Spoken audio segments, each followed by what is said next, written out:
Alors, j'aimerais qu'on analyse, qu'on aborde aujourd'hui un sujet à mon avis qui va résonner avec l'actualité, celui de la dépression et plus loin du suicide. Donc, j'aimerais qu'on aborde l'analyse multidimensionnelle de ce qu'on appelle la dépression et de ce qu'on appelle le suicide. Donc, comme à l'habitude, d'abord une partie de définition. Du Larousse. La dépression, donc c'est dans le dictionnaire médical. Là, j'ai voulu chercher une définition médicale. Qu'est-ce qu'on appelle aujourd'hui médicalement une dépression? Donc c'est un état pathologique marqué par une tristesse avec douleur morale, une perte de l'estime de soi et un ralentissement psychomoteur. Comme si cette espèce de dépression était toujours associée à une diminution du rythme et que l'humain il s'endormait en quelque sorte. Quant au suicide, on va avoir simplement, et je pense que c'est une définition qui est transverse à tous les dictionnaires, c'est acte de se donner volontairement la mort. En termes de citation, et je pense qu'elle va nous aider, elle est assez intéressante, donc une citation de Chateaubriand, quand il évoque le suicide, il dit « Le suicide, ce moyen qui nous soustrait à la persécution des hommes ». Comme si, en fin de compte, le suicide, c'était la conséquence d'une persécution continue. On a un peu un côté où des gens vont qualifier un peu ce suicide comme une forme de martyr. C'est-à-dire, c'est une personne qui a trop subi, qui a subi une pression, et peut-être que là, on peut trouver des choses intéressantes par rapport à une pression potentielle d'un collectif. Dans la genèse du réel, pour ce qui est de Bernard de Montréal, il y a une partie assez courte, il n'y a pas beaucoup de notions de mort ou de suicide, mais il dit quand même de la genèse du réel, il cite, donc je cite, cette condition existentielle, donc la condition existentielle de l'homme sous l'astral, est très lourde de conséquences, car l'homme devient graduellement esclave de ses idées, plus ou moins mortes, qui ne le servent pas, mais servent le plan des forces astrales en lui. Lorsque ces forces réussissent à détruire la fabrique déjà délicate de l'ego inconscient, elles poussent facilement l'être vers la dépression, le suicide, la mort. Donc comme si effectivement il y avait des forces en lui, donc ces fameuses forces astrales, qui l'amenaient comme une pente naturelle vers la dépression et puis le terminus final de la dépression, le suicide. C'est vrai que quand on réfléchit un peu effectivement aux précédentes vidéos, quand on analyse un peu comme un humain il est fait par ses programmations, on a souvent comme dénominateur commun le fait que l'être humain il va absolument survivre. C'est-à-dire que tous les programmes sont en lui, sont orientés vers cette survie, ce qui va expliquer on va dire la pléthore des programmes qui le composent. Mais il y a vraiment cette espèce de noyau, ce cœur du réacteur qui est basé sur la survie. Alors la première question, c'est comment comprendre un être humain dont tous les programmes sont axés vers la survie, cette espèce de peur de la mort qui va passer par l'acceptation du collectif. Comment un être humain qui est programmé encore une fois pour survivre peut finalement rentrer dans une phase de dépression jusqu'à se donner la mort?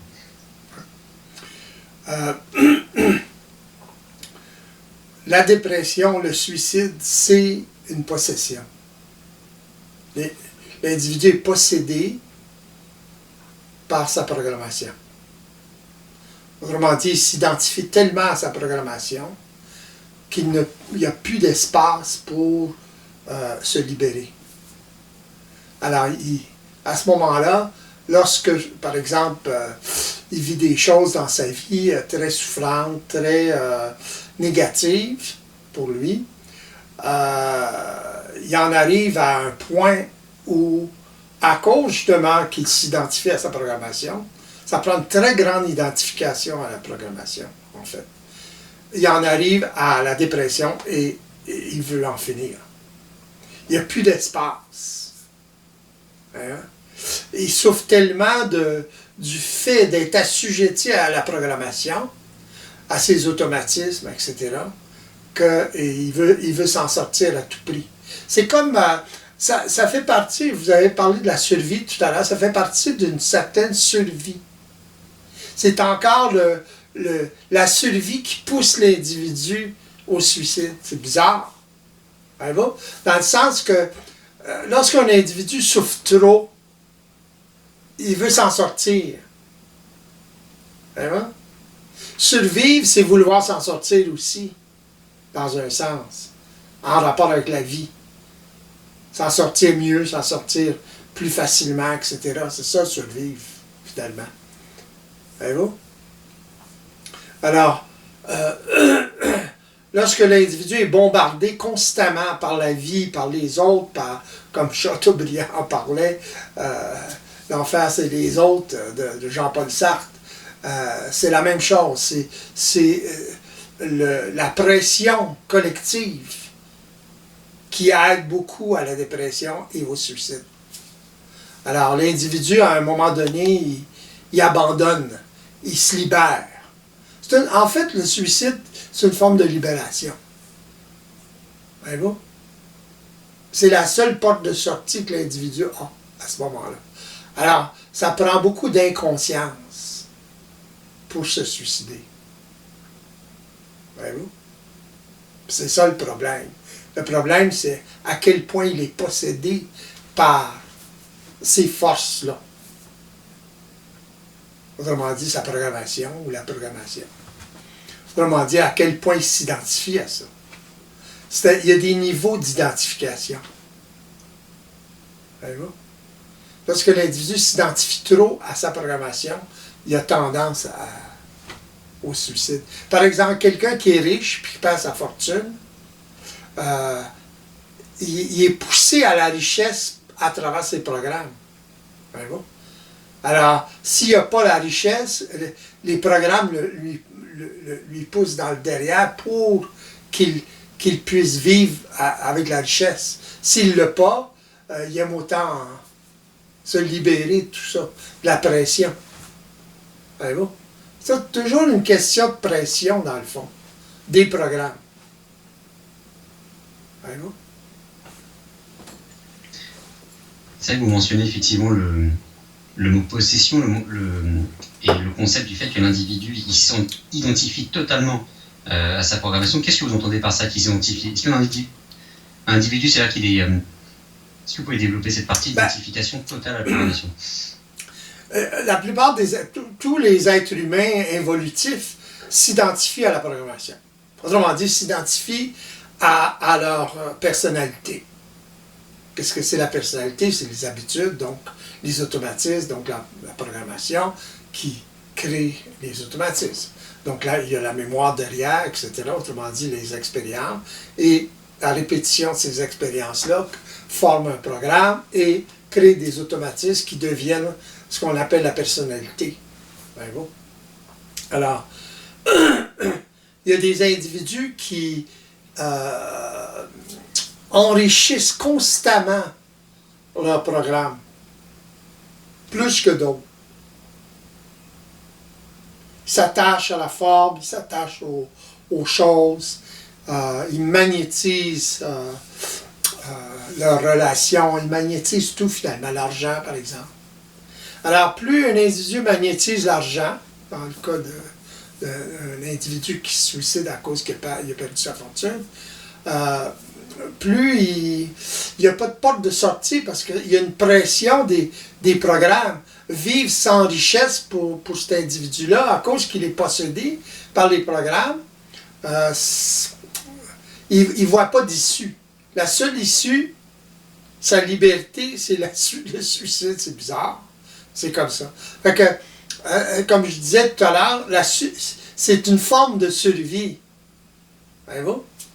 Dans le sens d'arrêter de souffrir. Voyez-vous? On ne peut pas appeler ça de la survie, c'est évident, là. Mais c'est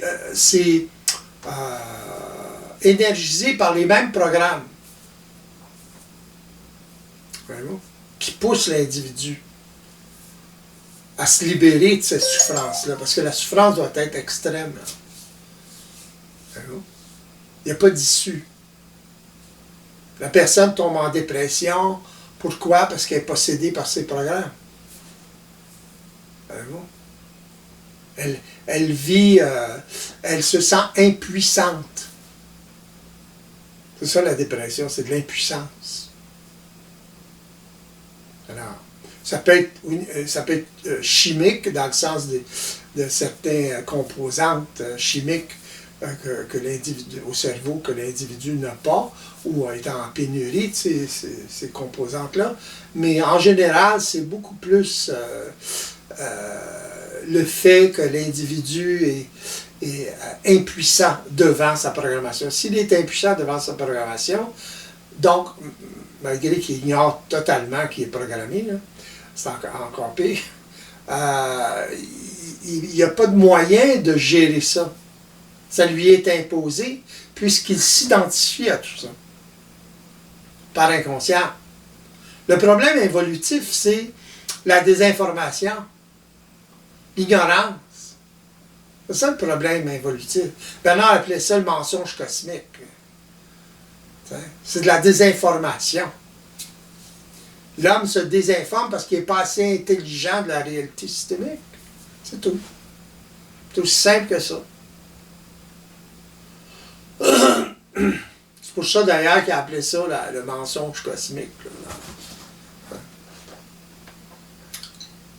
On retrouve encore ici, on va dire, un individu qui subit des programmes qui le dépassent totalement, sauf que pendant un moment, il a alimenté lui-même ses programmes. Donc en fait, il s'est rendu quelque part complètement esclave sans même le savoir. Il a fabriqué les potentialités de son futur suicide quelque part. C'est ça, ouais. Inconsciemment, c'est ça qui se passe. Puis ça peut être générationnel, dans le sens que ses parents avaient tendance à la dépression, etc. Voyez-vous? À l'impuissance. On le voit chez les gens. Les parents sont particuliers en ce sens-là. On sent l'impuissance. Ils manifestent l'impuissance constamment. Qu'est-ce que vous entendez par cette impuissance? Ben, c'est une impuissance devant la vie, devant la mécanicité de la vie. Voyez-vous? Dans le sens que l'ego, la personne est totalement inconsciente des rouages du système, de la vie, etc. Donc, il interprète tout ça. C'est ce qui s'est passé depuis toujours. L'homme a toujours interprété intuitivement la réalité systémique. Donc, il n'y avait pas une approche scientifique vis-à-vis la vie. Il y a toujours eu une approche religieuse, philosophique vis-à-vis la vie. Voyez-vous? Alors, il a toujours interprété, puis il a interprété à travers ses notions, son ignorance, finalement, et l'influence des autres sur lui. Combien de dieux l'homme a créé, c'est incroyable. Dieu pour ci, Dieu du vent, Dieu de la mer, Dieu de ci, Dieu de ça. Ça finit plus, là. Voyez-vous? C'est l'ignorance. Il perçoit une force, il perçoit quelque chose, mais il ne peut pas le définir. Il le perçoit intuitivement, c'est évident. Voyez-vous? Il y a effectivement cette forme d'impuissance. Quand vous mentionnez le suicide, les personnes qui se suicident, il y a une forme de relâchement, comme si la pression était trop forte. Donc voilà, la personne se dit, bon, voilà, la souffrance est trop élevée, et pour me préserver d'une certaine manière, parce que je ne tiens plus, je vais aller vers la finale, on donne quand même une sensibilité à travers tout ça. C'est-à-dire qu'on a l'impression que c'est sur les personnes les plus sensibles, celles qui ont le plus de potentialité même à comprendre ce système-là, qui vont être amenées à trop subir. Quelque part, qui vont comprendre ce système-là. Les personnes sensibles, c'est les personnes qui dont le conflit est le plus fort. La sensibilité va avec le conflit d'abandon. Dans le sens, plus le conflit est puissant, plus il y a de sensibilité. Voyez-vous? C'est ça le problème. Fait que chaque programme est teinté du conflit. Voyez-vous? Alors, donc la puissance des programmes est reliée au conflit, à la puissance du conflit, justement, à l'intensité du conflit. Voyez-vous? Si la personne se sent seule, se sent tout le temps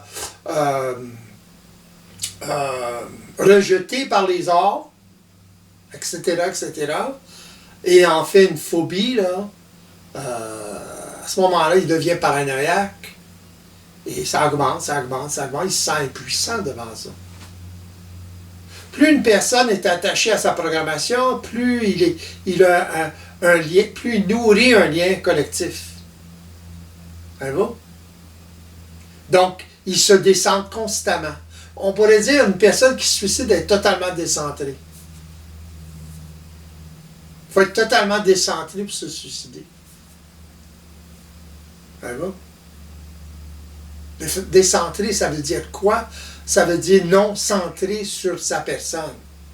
Ça veut dire être influencé par le collectif. Ça veut dire être dans la part du rejet du collectif. C'est ça qui lie l'individu au collectif. Ce que les gens vont dire, le qu'en dira-t-on, etc., le jugement des autres, etc. Il est totalement dépendant sur les autres. Donc, il est totalement décentré. Il faut que ça passe par les autres pour venir vers lui. Voyez-vous? Donc, c'est filtré par les notions, les opinions, les jugements des autres. La personne est pas capable d'être centrée. Pourquoi? Parce qu'elle est trop liée au collectif à travers sa peur, sa crainte du rejet, de l'abandon de ce collectif-là. Question de survie encore.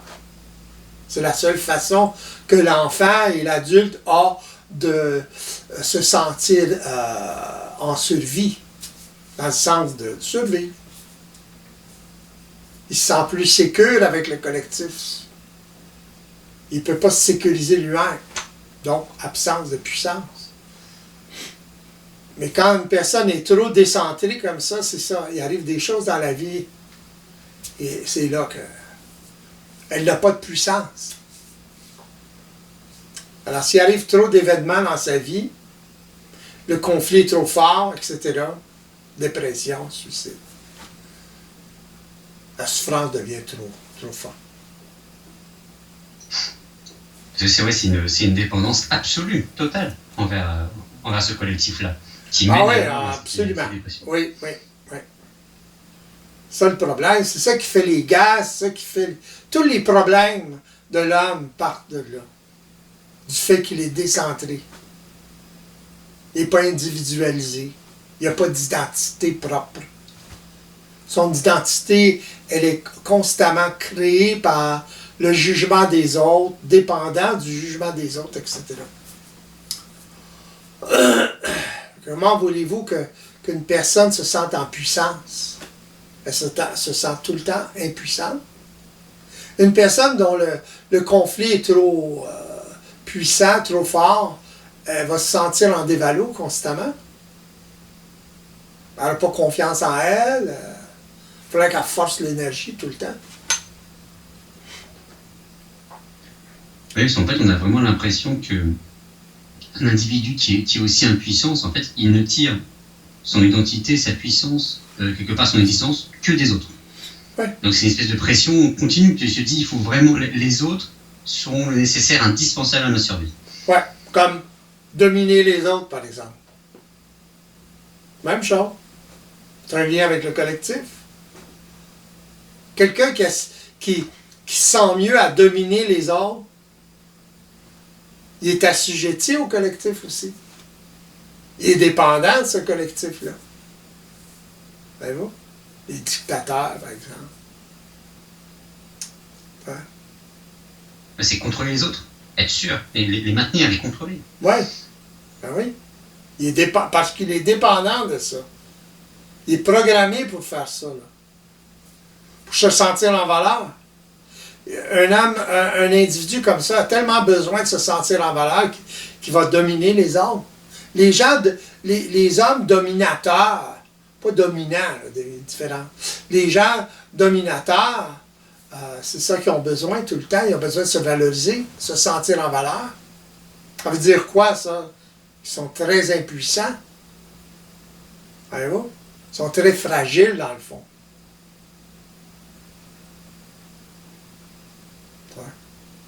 Ils ont l'air très forts, mais ils sont très fragiles. À cause de ça, justement. Ils sont trop dépendants de ça. Des autres pour se donner une valeur.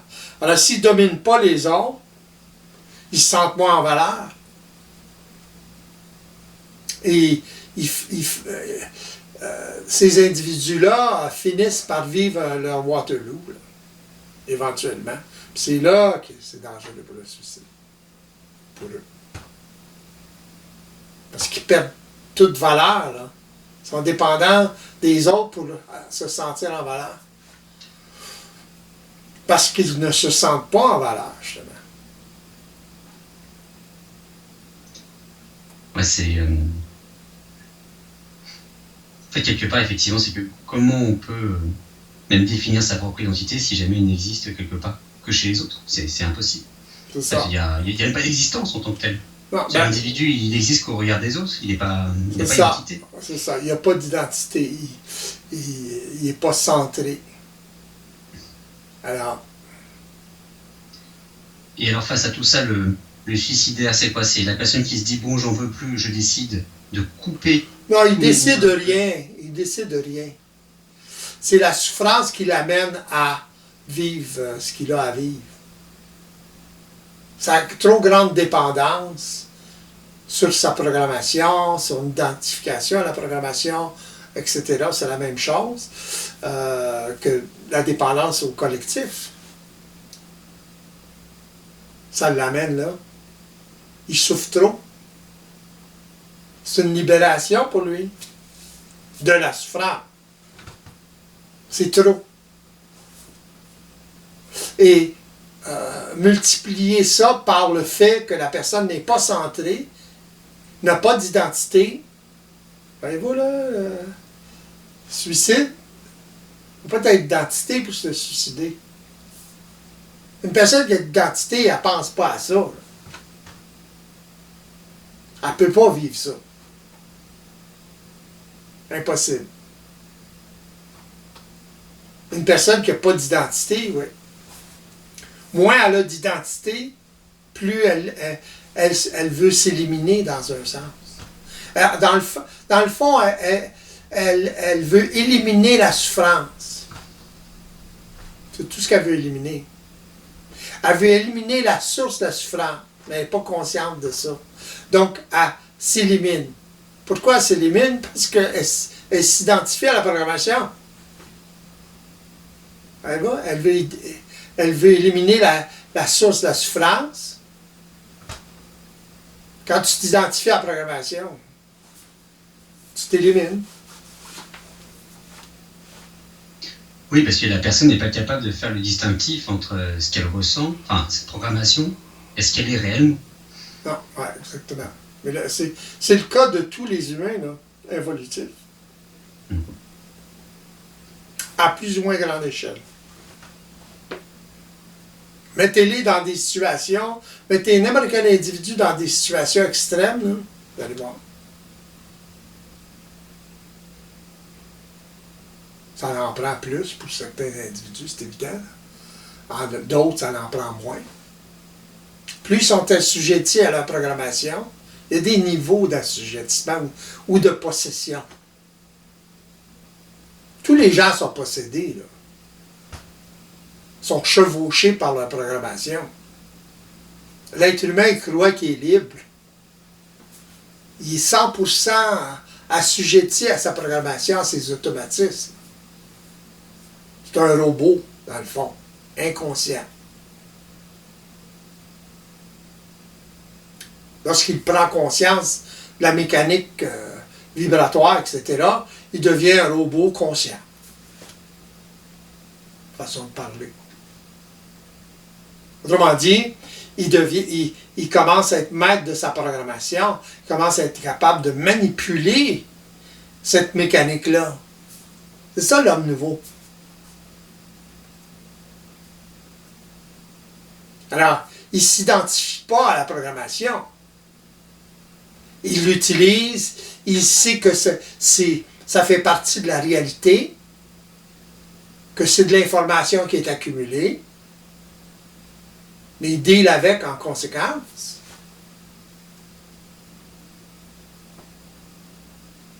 Parce qu'il est conscient de ce qui se passe. Il est conscient de quoi? Que la mémoire accumulée, les mêmes expériences accumulées créent des programmes, créent des automatismes. Alors, ça ne l'empêche pas d'avoir des mises en vibration en fonction de certains programmes ou certaines choses. Par exemple, rejet, etc., lorsque les programmes sont déclenchés. Mais il ne vivra pas comme du rejet, il va vivre comme une mise en vibration. Il va être en mesure parce qu'il est en mesure d'observer ce phénomène-là, il va être en mesure d'utiliser l'énergie. C'est ça être maître dans sa programmation. Il transmute l'énergie, autrement dit. Ce qu'il devait vivre, s'il est inconscient, il l'utilise.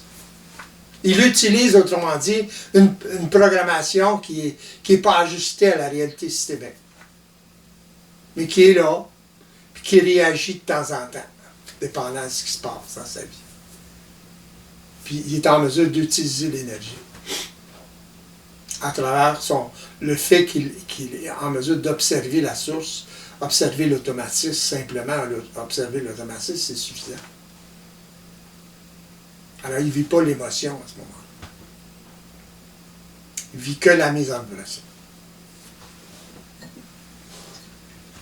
C'est intéressant parce que dans cette définition, on retrouve un peu la même approche, c'est-à-dire soit on subit, soit on va être en quelque sorte gestionnaire de ces programmes.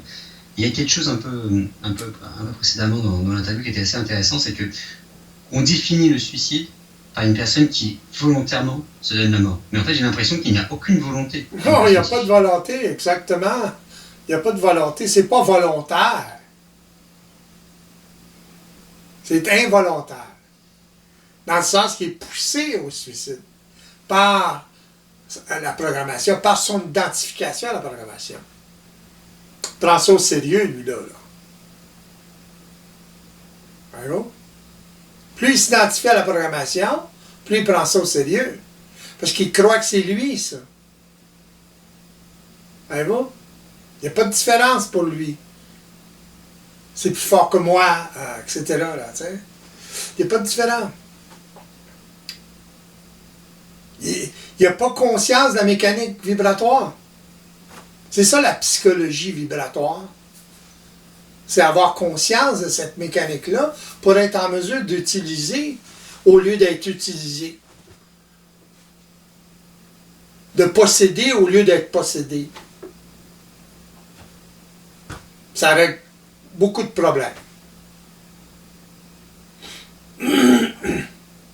Ouais, parce que je pense que c'est quelque chose d'important, justement, de statuer sur cette non-volonté, parce que on arrive à des époques où, justement, ces sujets, même ce qu'on appelle de suicide assisté, là, ça a fait l'actualité en Europe, parce qu'il y a une jeune fille de moins de 30 ans qui a choisi, alors sans pathologie physique, qui a choisi de s'abonner vers la mort, même légalement, même juridiquement. Est-ce qu'une personne, justement, qui s'oriente volontairement vers la mort comme ça, est-ce qu'on peut donner du crédit à cette volonté, sachant qu'elle n'a pas de volonté vu qu'elle s'oriente vers ce suicide? Ben, ça dépend. Par exemple, une personne qui est en phase terminale, puis souffre beaucoup physiquement, encore la souffrance, il peut décider d'en finir à cause de la souffrance physique. Ben bon? Ça, c'est différent un peu. Il y a une certaine lucidité là-dedans, dans un sens. Il y a d'ailleurs les soins palliatifs. Et pour ça, du moins en Europe, il y a ça qui accompagne plus ou moins. On sait très bien que physiquement, c'est plus possible, effectivement. Ça, ben, une jeune fille, comme vous parliez, de 30 ans, qui veut vivre l'euthanasie, parce que quoi? Elle souffre psychologiquement? Ben bon, ça c'est du suicide. Ça c'est pas lucide, ça. C'est évident qu'elle subit sa programmation. Même une personne qui vit l'euthanasie, parce qu'il souffre physiquement, c'est parce qu'il a subi sa programmation. Les maladies, ça provient de la programmation. Autrement dit, c'est l'influence de la programmation. Si une personne vit trop d'émotions, c'est évident, elle nourrit continuellement, elle amplifie la programmation. C'est ça qui fait vieillir le monde. Et c'est ça qui fait que les gens tombent malades plus facilement. Quelqu'un qui vit quelque chose de particulier dans sa vie, il perd un proche ou il perd son emploi ou quelque chose, ça va être plus facile pour lui d'attraper une grippe ou quelque chose d'autre. Parce il va se sentir plus dépressif. Et c'est vrai que c'est souvent les personnes qui sont anxieuses qui sont les plus souvent malades. Ouais. Et le fait qu'elles soient souvent malades, ça les rend encore plus anxieuses. C'est ça. Et donc on arrive dans une espèce de... Ouais. Il y en a qui sont hypochondriaques, là, tu sais. Un petit bobo, puis ils pensent que c'est le cancer, là. Tu sais. Fait que ça aide pas, ça.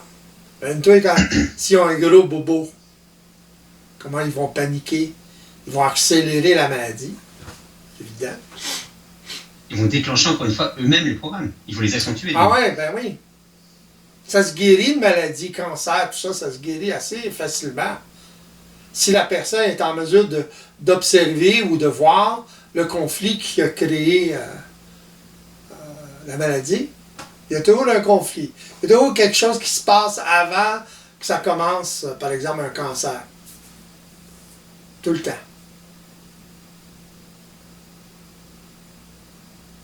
Les gens disent « Ah non, il s'est rien passé, blabla. » Puis tu leur parles un petit peu, là, puis là ils te le disent. Puis ils s'aperçoivent même pas qu'ils te le disent. « Ah, il s'est passé telle affaire, là, tu sais, puis où ils racontent quelque chose. Puis 2 minutes avant ou 5 minutes avant, ils disaient ouais, « Non, il s'est rien passé de particulier. » Mais ouais, il s'est passé quelque chose d'assez particulier. Ah, c'est vrai que... oui. Ouais, c'est ça. Ouais, mais ils s'en rendent même pas compte. Tellement c'est occulte. C'est occulté. Ça leur est totalement occulté. Un conflit qui crée un cancer, c'est totalement occulté à l'individu. C'est pour ça qu'il continue à nourrir la maladie. Parce que ça lui est occulté. Donc, il continue à vivre la même chose. Il nourrit la maladie. Il nourrit le cancer, dans le fond. C'est toujours c'est toujours un choc qui est à l'origine d'un cancer. Un cancer est forcément le résultat d'un choc. Un choc, ouais. Quelconque. Ouais. Mais un gros choc, pour le coup. Pas nécessairement, ben oui, mais pas nécessairement un gros choc, là, mais un choc, comment je dirais ça, non? Quelque chose de profond. Par exemple, une personne qui vit énormément de dévalo, OK? Il lui arrive des choses dans sa vie, puis c'est constant, c'est chronique, là, dans le sens un conjoint ou une conjointe qui ne lâche pas, là, contrôle, etc. Bon, ben, la personne elle va déclarer il va se déclarer un cancer, par exemple, à cause de ça. Cancer des os, cancer du sang, par exemple, lié à des valos. La personne, elle n'est pas en mesure de contrecarrer le contrôle de l'autre personne, par exemple. Voyez-vous? Pourquoi? Parce qu'elle a peur du rejet de l'autre personne. Elle ne dira pas. Fait que ça s'accumule. C'est cette accumulation, c'est ça qui va créer après les sulfocérose. Ça a rapport avec le système immunitaire. OK? Il y a des messages, de l'information qui est envoyée inconsciemment, c'est évident, au système immunitaire. Par exemple, dans le cas de sclérose en plaques. OK? Sclérose en plaques, c'est la paralysie. Ouais, mais c'est la paralysie parce que ce qui est détruit par le système immunitaire, c'est une maladie auto-immune, c'est la myoline entre les muscles et le cerveau. Donc, il y a un message de ne pas bouger, de peur. comme si la personne était devant un ours polaire, disons, puis il faut qu'il ne bouge pas. Oui, c'est ça, on retrouve un peu les réflexes des animaux qui font les morts. Ouais. C'est comme si ce message de fais le mort, donc reste statique, est interprété par le système immunitaire. Si la personne est constamment dans ça, là, dans la peur, dans la paralysie, quelquefois physique, là, ça l'envoie le message au système immunitaire. Dans toutes les maladies, c'est comme ça que ça fonctionne. C'est-à-dire que l'identification du programme à la source de la pathologie cancéreuse pourrait donner la possibilité de curer le cancer, quelque part. Enfin, un cancer potentiel, juste en l'identifiant. En identifiant, si la personne prend conscience du conflit, oui. Parce qu'en prenant conscience du conflit, elle ne le nourrit plus après. Elle n'alimente plus, c'est ça. C'est ça. Okay. Donc, il y a une phase de guérison parce qu'elle ne l'alimente plus. Ben bon. Ça prend un certain temps, là. C'est l'alimentation constante psychique qui fait que le cancer grandit, etc. Comment ça fonctionne? C'est inconscient. Après, ça fait un peu sens, c'est-à-dire qu'un être humain évolué qui peut évidemment observer multidimensionnellement, il va être en mesure de gérer ses mises en vibration, etc. Et naturellement, de manière biologique aussi. C'est quelque chose qui fait sens, un peu plus transposable. Ouais. Ça va être plus facile pour lui. OK? Si, par exemple, il développe un cancer, supposons, OK? Ça va être plus facile de s'en sortir avec un individu qui fait voir. Parce qu'il est déjà au courant. Fait que, si jamais il vit ça. Parce qu'un individu éveillé, il fait attention à sa santé, psychique et physique. Parce qu'elle sait que ces deux santé auront des répercussions directes sur son métabolisme. Oui, et sur son bien-être. Alors, ça fait bouger, c'est dynamique. Bombe le cœur, Tai Chi. Ça renforce. C'est toujours la respiration. C'est respecter un peu ce vieil adage qu'on dit, voilà, sain de corps et d'esprit. Enfin, c'est connecté, c'est lié. Exact. Ben oui. Alors, je me demandais si, je ne sais pas si j'extrapole un peu, mais si une personne, justement, qui tourne en boucle dans un programme, qui crée une maladie, que cette maladie, donc un cancer se traduit, malheureusement, inévitablement par la mort. Est-ce que c'est une forme de suicide, alors, ce cancer-là? Oui, dans un sens. Ouais. C'est de la possession. C'est à cause des programmes aussi. Comment les gens vont réagir à certaines situations. Le choc, c'est comment vous réagissez à la situation. Ben bon. Alors, une personne qui est éveillée va réagir différemment à toutes sortes de situations, justement. Dépendant à quel point il est éveillé. Parce qu'il y a des niveaux d'éveil. Ben bon. Le niveau d'éveil est directement lié à la capacité d'absorber l'énergie. Le choc énergétique. La puissance énergétique, autrement dit, de la mise en vibration. Encore une fois, le niveau d'éveil va nous permettre de pouvoir, non pas subir, mais gérer une mise en vibration, dans ce cas-là. Oui, c'est ça. C'est ça, gérer sa vie. C'est gérer son énergie. Donc, gérer les mises en vibration, parce que l'énergie vient des programmes. Les gens pensent que l'énergie, vient de... Non, sans programme, on est des légumes.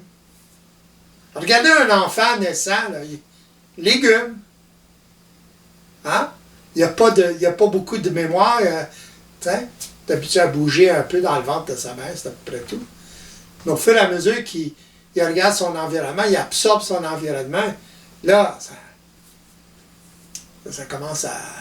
Il y a de la mémoire qui commence à s'accumuler, donc des programmes qui se créent. Regardez comment un enfant apprend rapidement. Incroyable. Pourquoi? Parce qu'il est dans l'action tout le temps. Il est vibratoire. Il pense pas. Il agit, puis il continue à agir, puis à répéter l'action. Jusqu'à temps qu'il l'ait. Marcher à quatre pattes. Remarquez, un enfant naissant, là, quand il commence à marcher à quatre pattes, là, il va au dos. C'est pas long. C'est eux qui est capable de marcher un petit peu. Ah, OK, c'est de même que ça marche. Puis là, d'un coup, il s'en va. C'est ce qui est un moteur. Il apprend très rapidement. Après ça, il commence à marcher, c'est la même chose. Ça cumule. C'est une éponge permanente. C'est vrai qu'on ne pourrait pas se dire qu'un enfant de cet âge-là qui absorbe tout, qui est en train de monter, enfin, de définir l'ensemble de ses programmes, lui, c'est sûr qu'il n'aura pas de processus suicidaire, quoi. Non. Lui, il veut vivre, that's it. Ah non, un enfant... Je pensais un peu justement au mécanisme du suicide. Et quand on l'a un peu défini, on a un peu creusé donc les programmes sous-jacents, je trouvais qu'il y avait une sorte de paralyse à faire avec les gens qui ont un peu ce côté un peu... Enfin, entre le suicide et le sacrifice. Tu sais, des personnes qui vont, oui, alors je vais me sacrifier pour les autres, je vais me sacrifier pour mon pays, pour le collectif. Les gens qui ont un peu cette vocation... de martyr, presque. Est-ce que ce sont les mêmes mécanismes qui sont tout ça? C'est le lien avec le collectif. Le lien émotionnel avec le collectif. Le lien émotionnel avec le collectif il est basé sur quoi? La peur du rejet, peur de l'abandon, peur d'être seul. Alors, il est totalement dépendant. Plus il est dépendant des autres, plus il va avoir tendance à se sacrifier, c'est évident. Sacrifier pour la nation, pour les autres, etc. Décentré. Quand tu n'as pas le choix, tu n'as pas le choix. Là. Tu le fais pas pour les autres, tu le fais pour toi. Là. Hein? C'est avec d'autres, puis former un ensemble, un groupe d'individus. À ce moment-là, ils vont se défendre, c'est évident. Jusqu'à la mort. Mais c'est pas la même chose. C'est pas un sacrifice. Il ne se sacrifie pas pour les autres. Là. Il se défend sa peau. Il est centré. Fait que s'il est avec d'autres personnes qui sont centrées, ça fait une méchante force. Là. C'est puissant, cette affaire-là. Oui. Je pensais aussi, vous savez, aux sacrifices rituels qu'on a pu voir dans les civilisations anciennes d'Amérique latine et autres. Il y a vraiment une notion où on a envie de catalyser, je sais pas, toutes les peurs, tous les programmes dans un individu qui va se sacrifier pour la communauté. Ouais. Il y a quoi derrière justement ces sacrifices naturels? Ils veulent catalyser des peurs, ils veulent catalyser une acceptation. Qu'est-ce qu'il y a derrière le fait de vouloir faire des sacrifices Des individus ou des individus qui les sacrifient? On va dire des individus, voilà, c'est plutôt des sacrifices rituels. Donc on va dire, voilà, on va prendre une tribu... de ceux qui performent le rituel. Voilà, exactement. OK. Ouais. Ben, encore là, c'est l'assujettissement au collectif. C'est une façon, le rituel de ce genre-là, c'est une façon d'amener les gens encore plus à se faire posséder par le collectif. Dans le sens qu'on sacrifie un individu, l'individu se sacrifie, fait qu'il devient un exemple pour les autres. Que les autres vont être en mesure plus facilement de se sacrifier. C'est une mentalité. La personne, ils ne sont pas conscients de leur personne. Ils font partie d'un groupe, fait partie de la survie, etc. Donc, c'est de la désinformation. On peut faire une différence, l'égocentrisme et le centrisme. Grosse différence. Quelqu'un qui est assujetti au programme, à sa personnalité, est très égocentrique. Ça veut dire quoi? Ça veut dire qu'il fonctionne à partir des programmes, autrement dit, que les programmes lui dictent de faire. Que s'il est insécure, tout va tourner autour de lui. C'est pas qu'il est centrique, il est égocentrique. Dans le sens qu'il est insécure. Puis là, ben, il faut que les autres se moulent à ses programmes. Voyez-vous comment ça marche? Alors, il devient vampirique, etc., etc. Il devient un poids pour les autres, dans le fond.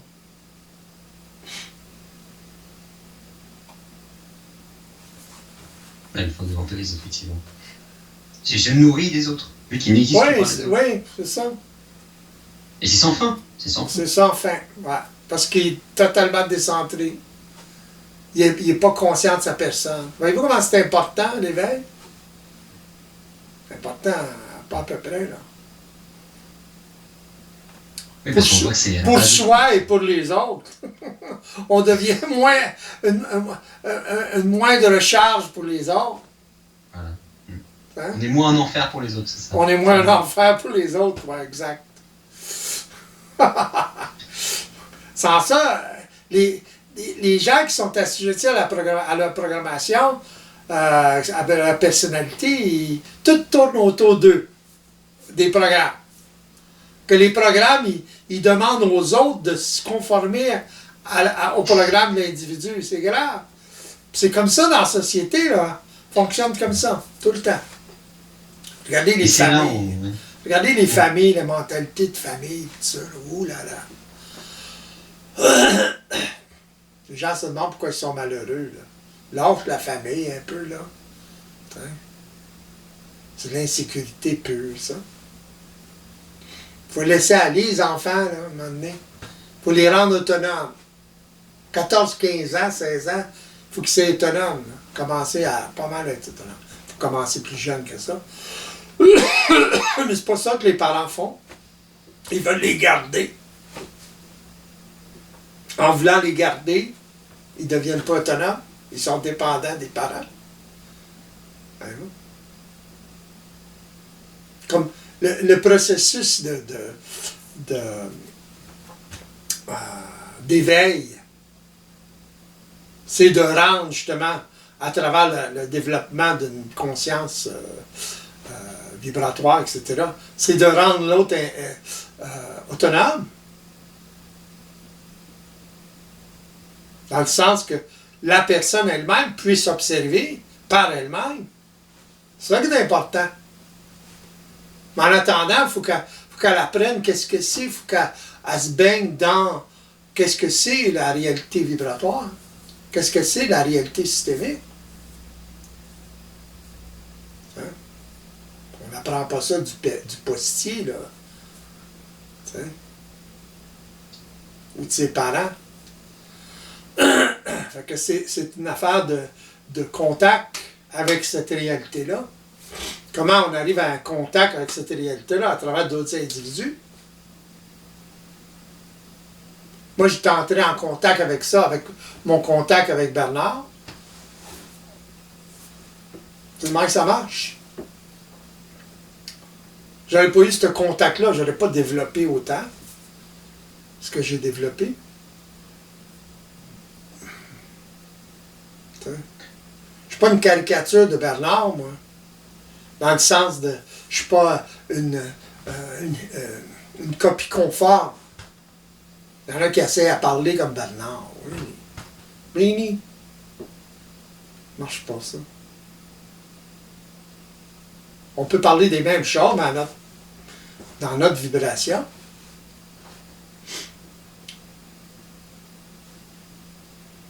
Oui, parce que bon... On parlait justement de suicide, on parlait justement d'identité. À suivre quelqu'un d'autre, enfin à suivre une mémoire, on n'existe pas en fait. Pardon? À suivre quelqu'un d'autre, à suivre une mémoire, en fait on n'existe pas réellement. Si on veut singer une personne, singer Bernard, singer d'autres personnes, on est... Ouais, quand tu es rendu à singer, là, ouais, exactement. Mais le contact avec une personne comme ça, c'est important. Oui. Mais le contact direct, physique, vivant avec la personne, c'est encore mieux. On ne peut pas s'éveiller à travers en écoutant des vidéos. Oubliez ça. parce qu'il n'y a pas d'interaction. Donc la personne peut interpréter comme elle veut. Même dans les conférences publiques, c'est ce qui se passait. C'est pour ça, moi, que je fais des consultations privées. Pourquoi? Parce que, justement, c'est plus facile d'interagir avec l'individu, d'ajuster les pendules, etc. Voyez-vous? Ça fait une énorme différence. Et on voit, ouais, enfin, Il y a moins d'espace à l'interprétation. Même là, il y en a. Fait qu'imaginez.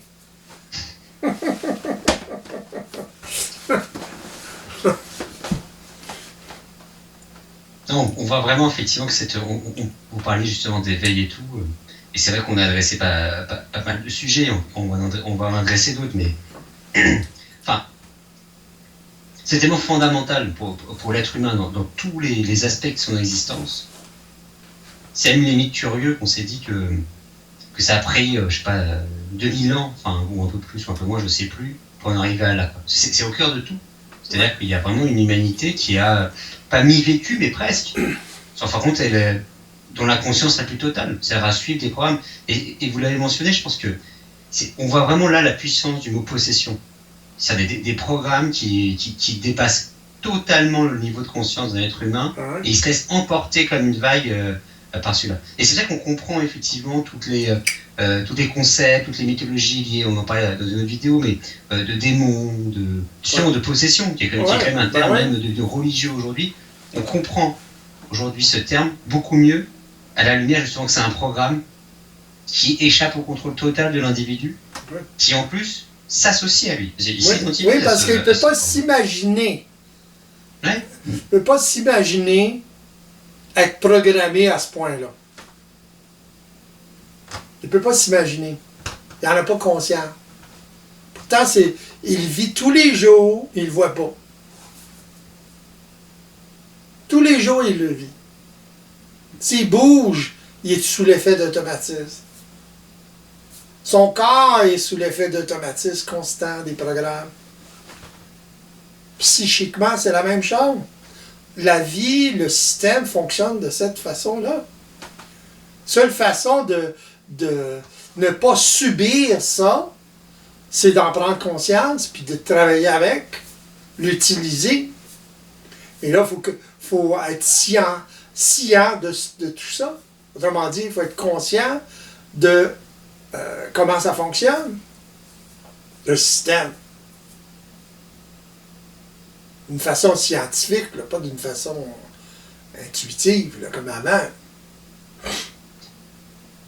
Il faut vérifier, autrement dit. Et vous le mentionnez avant avec la grande importance du contact. Parce que je pensais aussi justement, même à l'époque de Bernard de Montréal, avec les gens qui subissaient cette fameuse initiation sur l'air. Il y en a qui, dans ce processus d'éveil, se sont aussi suicidés, justement. Fait, je sais pas, de réalisation. Ben oui. Parce qu'ils n'étaient pas prêts à absorber quelque chose du genre. C'était too much. J'en ai connu un où il se prenait pour le Christ, là, tu sais. Ah. Pourtant, il y avait d'un gars bien ordinaire, mais ce qui se passait en dedans de sa tête, là, il s'est suicidé dans son auto. Il est parti l'auto, puis... Après ça, on a su qu'est-ce qui se passait chez lui.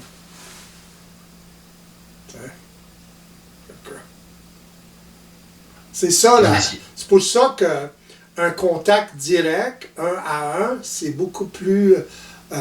c'est moins dangereux.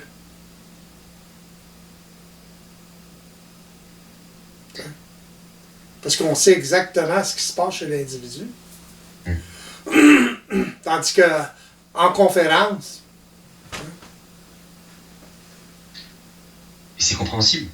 Parce qu'effectivement, un individu qui n'a pas du tout conscience de ça, et on va dire qu'il va lui arriver des événements, de ces fameux chocs, qui vont l'amener à réaliser plus ou moins tout ça. Tout est programmé, on a des bagages de programmation. Ça peut être vertigineux pour certains. Quelqu'un qui s'est associé, on l'a dit justement, toute sa vie à un programme, et qui a cru que ce programme c'était lui.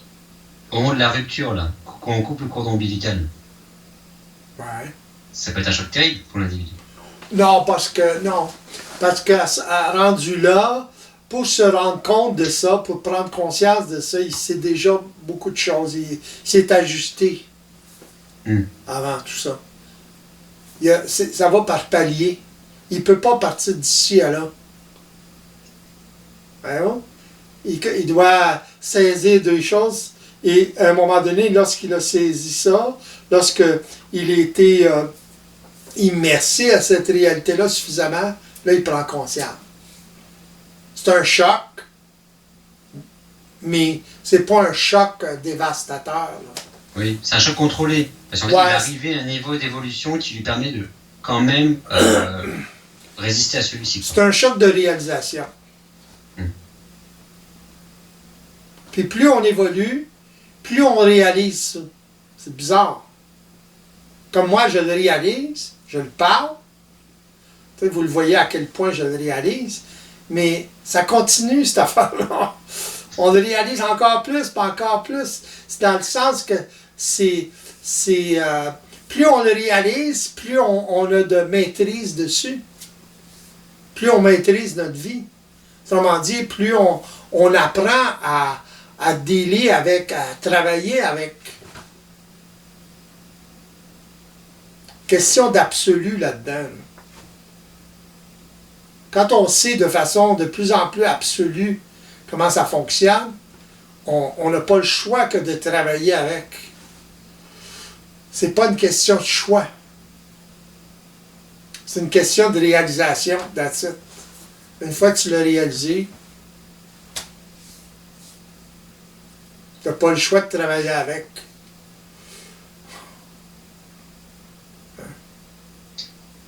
Là encore, comme pour le suicide, ça remet en question même la volonté. Parce que l'homme veut, on arrive à un moment où on est face à une réalité systémique, et une intelligence, justement, comme le mentionnait. Et on se retrouve un peu, pas forcé, c'était pas le bon mot, mais ça me paraît dans l'évidence qu'il faut travailler avec elle. Une personne qui se suicide est très loin de réaliser, même un petit peu, qu'il est programmé. Voyez-vous? Dans le sens que il peut avoir une certaine notion qui est programmée, mais aussitôt qu'on prend conscience de la programmation, il y a une porte de sortie.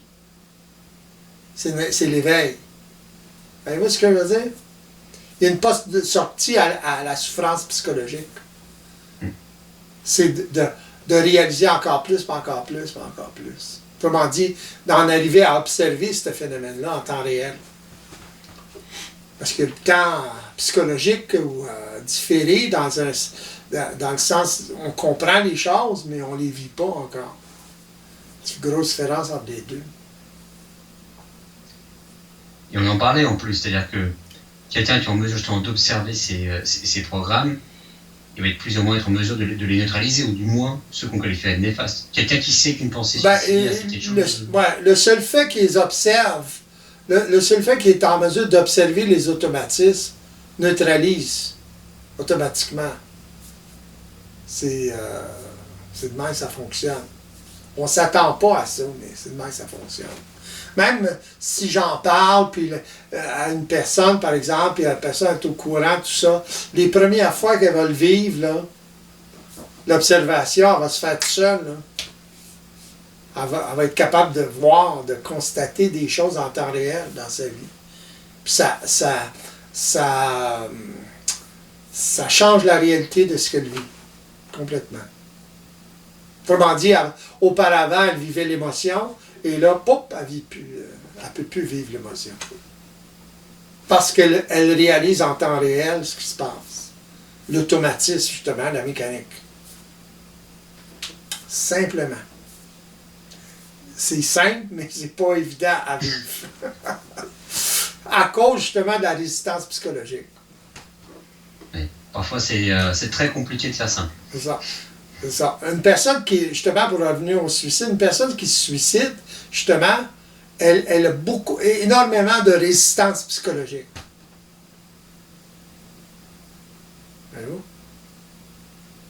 Étant assujetti à sa programmation, Il y a une énorme résistance. Elle fonctionne de façon psychologique. La preuve, justement, qu'il n'y a pas d'issue là-dedans, c'est que la personne se suicide, justement. Elle en aura le bol. Quelque part, elle est dans sa logique. Oui, c'est ça. Il n'y a pas d'issue excepté trépassé. C'est marrant parce qu'on a l'impression que c'est comme un animal qui fait le mort, en quelque sorte, puisqu'il se sent coincé. On peut trouver un paralyse avec un suicide qui est vraiment l'annihilation totale parce qu'il n'y a pas de porte de sortie. C'est ça, ouais.